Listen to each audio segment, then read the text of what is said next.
Susunan kabinet di pemerintahan Prabowo Subianto Gibran Raka Buming Raka sedang tahap finalisasi. Di tengah penggodokan kandidat, disinyalir Presiden Joko Widodo turut andil memberikan masukan kepada Presiden terpilih Prabowo Subianto. Tak hanya itu, sejumlah partai pun ikut menyorongkan nama-nama kadernya sebagai kandidat untuk mengisi kursi pembantu buat kabinet Prabowo Gibran. Wakil Presiden terpilih Gibran Raka Buming Raka mengakui sang ayah memberikan masukan kepada Prabowo Subianto. Namun Gibran buru-buru menegaskan tidak ada intervensi dan Prabowo memiliki hak prerogatif untuk menentukan menteri-menterinya. Kabinet rencananya akan diumumkan setelah Prabowo dilantik pada hari yang sama. Peta kabinet second sesuai keinginan Prabowo nampaknya tidak berjalan mulus. Prabowo mau tidak mau harus mengutamakan partai-partai pendukungnya dan partai yang dulunya menjadi lawan politik guna menciptakan koalisi besar pemerintahan. Lantas bagaimanakah postur kabinet dan nama-nama menteri? Akankah masukan Jokowi serta titipan partai disetujui Prabowo? Tim TV One mengabarkan. Wah, ini seru nih. Nah, itu seru dia. Nih. Apakah nama Maria Assegaf dan Arif Fadil juga digadang-gadang tidak masuk dalam kabinet? Kalau itu sudah dipastikan. Siapalah kita ini. Sebelum kita bahas yang masuk, kita persilakan masuk juga yang ini. Ada yang mau masuk kalau ini, silakan. Monggo Bang Effendi Ghazali. Selamat pagi, Chief. Apa kabar, Chief? Pakar komunikasi politik. Oh iya, jadi berputar-putar kita ini. Saya ikut lari berputar. Ikut lari ke sini juga tadi ya. Diarahin ke Manggarai pasti. Itu dia. Tapi kalau yang lain pada lari, alhamdulillah Bang Ege masuk, Bang. Apa itu? Masuk studio. Wah, itu lebih pasti. Kirain masuk nama kabinet, ada juga nggak? Karena kan banyak nama berputar-putar. Berputar-putar, betul-betul. Gitu. Ya ini kalau yang satu ini, itu dia. Kalau yang satu ini gimana Bang? Adi Praetno masuk Bang? Masuk. Ya, kan ada sekarang susunan kabinet. Ternyata susunan kabinet itu loh. Yang kotak-kotak. Rak. Mereknya macam-macam gitu. Okay. Tapi memang asal katanya kan kabinet. Kabinet memang. Tapi begini. Kalau yang bakal ngompor-ngomporin udah ada nih sini. Ngomporin udah ada. yang pegang data-data yang harus diverifikasi ada. Oke. Tapi yang akan memverifikasi kita sapa juga ya. Ada Dhanil Anzar Simanjuntak. Selamat pagi Bang Anin. Assalamualaikum. Halo Bang Anin, selamat pagi. Selamat pagi, Mas Arif Fadil, Maria Assegaf, Bang Ege, halo. Mas Adi, para pendengar terkenal di dunia dan akhirat. Ini betul Pak, ini dunia dan akhirat. Kalau saya di dunia sepak bola aja lah. Oke, Bang Anin sudah siap ya di fit and proper oleh Bang Ege dan Mas Adi ya? Ini calon menteri kan ya, Bapak ini? Calon ya kayaknya. Iya, Calon ya? Oke. Kalau Bapak ini namanya masuk Bang? Kalau Bapak ini nggak menteri keterlaluan. Enggak, bukan begitu. Kata Bang Dhanil, kalau sering disebut sebagai calon menteri, makin banyak yang nggak suka katanya. Oh iya benar. Jadi bagusnya nggak usah disebut tiba-tiba ada gitu ya. Oke, Bang. Ya sayang penampilan udah rapi kayak gini tapi aduh gila. Udah pakai peci hitam, udah pakai. Ini bukan mau jadi menteri. Wali nikah Enggak, kalau ini kan sudah berapa tahap kesetiaan pada Pak Prabowo tidak 10 tahun lagi. Garda terdepan ya kan. Dalam keadaan yang paling susah. Dia tetap. Ini kok jadi promosi Bang Dhanil? Nggak harus. Kalau ini harus. Kita fokus Bang Dhanil. Jadi kalau kita lihat benar tidak sih katanya sudah banyak nih nama-nama yang udah beredar itu sudah dipanggil oleh Pak Prabowo untuk kemudian nanti dilantik 21 Oktober. Iya, pertama begini, usulan kan pasti banyak ya, baik itu dari tokoh, dari partai politik tentu, karena partai politik pengusung otomatis akan mengusulkan semua calon menteri yang mereka inginkan, misalnya yang mereka tertarik dan sebagainya, pun demikian dari ormas, bahkan dari kelompok masyarakat dan sebagainya. Dan itu adalah hal yang wajar, artinya ada harapan.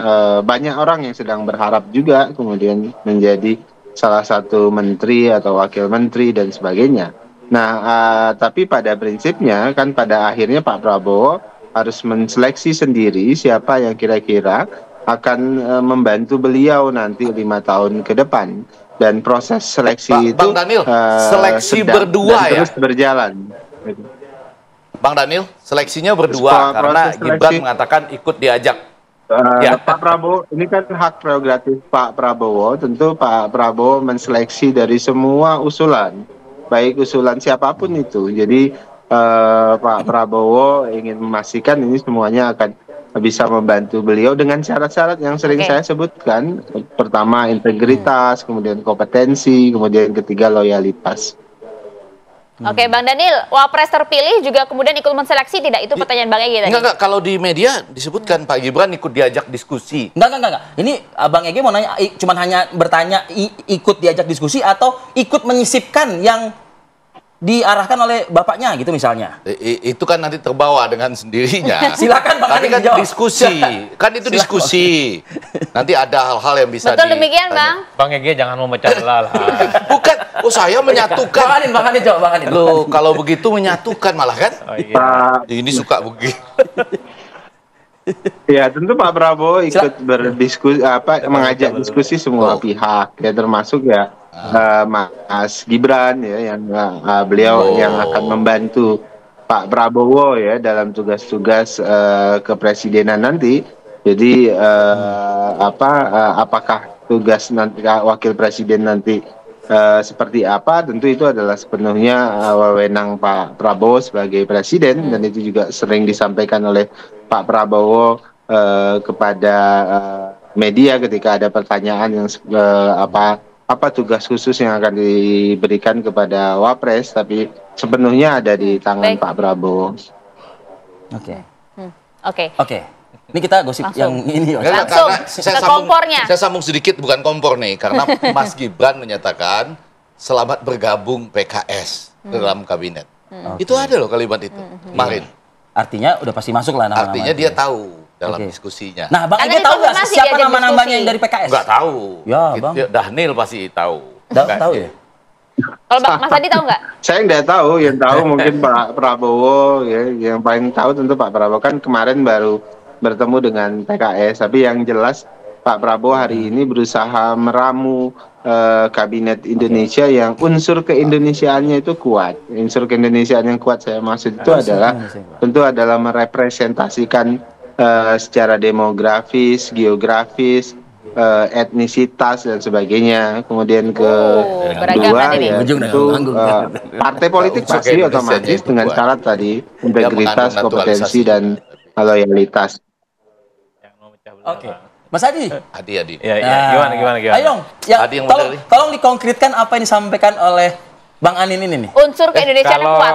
Kalau saya melihat dua hal ya, partai-partai yang akan berkoalisi dengan Prabowo Subianto atau yang sejak awal berkoalisi atau yang kalah ikut berkoalisi, pastinya menyodorkan nama-nama. Ya. Itu yang pertama pasti. Ya. Kalau kita mau sebut satu-satu, misalnya dari partai pemenang Pilpres dan pengusungnya, kan sudah mulai muncul. Ada nama Syafri Syamsuddin, kemudian ada siapa namanya, Mardiono, Bang Dasko, mungkin juga Pak Wakil Ketua DPR. beliau. kemudian Pak Muzani, itu kan nama-nama Namanya elit. beredar kan? Kemudian Sugiono maksud saya, kemudian ada siapa namanya, calon Mensesnek katanya itu, Prasetyo Hadi, Prasetyo dan Hadi, seterusnya, dan Oh, seterusnya. geng Tarnus ya, gitu ya. Ya, kan dulu memang sempat disinggung juga bahwa Empat alumni Tarnus. Tarnus Alumni itu Tarnus juga Nusantara. sangat potensial. Ya. Karena yang bicara ini adalah orang pentingnya Prabowo. Itu kan nama-nama yang menurut saya tingkat kemelesatannya itu agak sulit. Tipis ya. Sulit dalam arti ini hampir bisa dipastikan. Ya, Tinggal oke. Yang lain kira-kira lah, Mas siapa. Adi. Nah, kalau Golkar kan ini adalah perpaduan dari antara menterinya Jokowi dan partai pengusungnya Prabowo. Betul, itu kan sudah ada disampaikan, Bahlil kan? di situ, yang muncul namanya kan. Iya. Mutia Hafid. Kemudian Mutia Hafiz, Dito juga muncul namanya. Agus Gumiwang. Agus Gumiwang kan orangnya Jokowi semua. Erick Belakangan Thohir. muncul nama yang terbaru, ada nama Maman Abdurrahman, Betul. kan? Iya. Ada Nusron Wahid, Iya. karena Nusron ini adalah kader Golkar yang kemudian menjadi salah satu tim sukses kan, pemenangan Prabowo. Itu kan nama-namanya. Kalau PAN itu yang saya kira hampir Ya, bisa ketua masih lah ya. Iya, kalau hampir bisa dipastikan itu pasti ketua umum mereka Zulkifli Iya. Hasan, Yandri. kemudian Edi Suparno, Edi Suparno, Edi Iya, Suparno, betul Yandri, lah. itu kan tiga nama yang paling menguat. Yang mungkin nanti orang akan berdebat ini soal bagaimana portofolio kementeriannya. Lalu Bang Erick Thohir dari partai apa? Nah, kalau Bang Erick Thohir ini nanti yang ketiga sebenarnya ini memenuhi unsur orang-orangnya Jokowi. Oh. Kan kemarin kita Dulu kan PAN ya, dulu PAN loh. Masih kali kan? Dekat, Oh, masih ya? Dekat. Enggak, waktu mengajukan cawapres ke Bu Mega, Oh iya, Itu ya. PAN, kan? Lewat PAN. Yang Iya, lewat yang PAN. memberikan Tapi bukan karpet kader. saat itu adalah PAN. Oke. Nah, ada juga kan yang dari unsur-unsur menterinya Pak Jokowi yang kemudian kita bisa sebut begitu banyak kan. Erick Thohir juga masuk di situ. Iya. Makanya tidak mengherankan kalau banyak dari menterinya Pak Jokowi akan kembali jadi menterinya Prabowo Pratikno. Termasuk adalah Sri orang-orang yang kemudian kita bagaimana sebut tuh? itu. Pratikno, Ya, Termasuk itu harus Sri Mulyani, penting Iya, disebutkan. ada Pak loh. Pratikno. Ya kan? Iya, Nanti di kabinetnya Prabowo Iya kan Gibran. sudah disebut dan semakin menguat. Selama ada unsur Pak Jokowi dan Gibran di situ, tentu orang-orang yang teridentifikasi Kalau dia sebagai orang ngomong dianggap depannya Jokowi. menyatukan. Iya, iya. Kalau saya Kalau ngomong Memecah belah. Maunya apa ini? Kalau Demokrat ya, kalau Demokrat mungkin muncul nama pasti ya AHY, AHY. kemudian sekjen partainya Sekjennya. Pak Oh, Tafur Rifki Rifki, Harza, Rifki. iya betul. Iya, iya. Muncul juga ada nama Herman Hairon dan seterusnya dan seterusnya. Ini kan nama-nama PKB yang bagaimana? Nah, PKB kan katanya tidak mengusulkan kader, tapi kalau diminta Katanya akan menak, sodor. benar Katanya menak, Nih betul. kalau saya ya, Kan kalau- yang for- bagian ini saya cuma mengingatkan Bapak kita ini, Mas kita ini kalau di televisi itu orang-orang kan suka bom. Betul. Anda yang perubahan dan Garang lah ya, garang lah ya. itu jangan minta jatah di kabinet itu menyatukan itu, Bang. apa? Menyatukan. Itu enggak. Itu mengingatkan bahwa dulu kan Anda ngusung-ngusung perubahan. Iya, iya. Waduh, dadut. Sekarang kok minta di kabinet gitu loh. Dia ngingetin nggak bisa itu katanya. Kan gitu kan ngaku kan banyak itu. Haram hukumnya. Tuh. Itu menyatukan. Itu menyatukan. Kalau Anda bagian, Menyatukan. karena nama Anda pun juga beredar loh, Bang. Apanya? Bahkan ada Ada, loh Bang. nama Anda. Benar, Bang. Bang. Saya ada nih, Bang. Iya. Effendi Ghazali. Effendi Ghazali. Hati-hati di situ. Anda dipanggil nggak sama Pak Enggak, hati-hati Prabowo? pelan-pelan. Yang pertama F. Tendi di situ. Coba lihat. F. Tendi. Tendi Ghazali. F. Tendi. Enggak, ini Effendi Ghazali. Effendi saya Ghazali. bilang. Kan Bang. saya udah lihat F. Tendi. Effendi F. Ghazali, Tendi. Bang. Itu berarti keluarga besar Tenda, Tendi, dan lain-lain. Itu F. Tendi namanya yang itu. Coba aja, coba. Berarti bukan ya Bang, nggak dibantah ya? Bukan. Belum dipanggil ya? Mas Daniel, saya nggak ada dipanggil. Kita konfirmasi ya, satu ya, satu Iya, ya. iya. Saya nggak ada Satu ya, dipanggil. Ya, Bisa kan jeda bisa pada diusulkan, Effendi. Kita Bang. ke Bang Effendi Anin ya, juga Bang. bisa Kami akan diusulkan. kembali saat lagi, Bang Anin. Ditahan dulu, Bang. Rusuh. Rusuh. Rusuh kata gini, rusuh.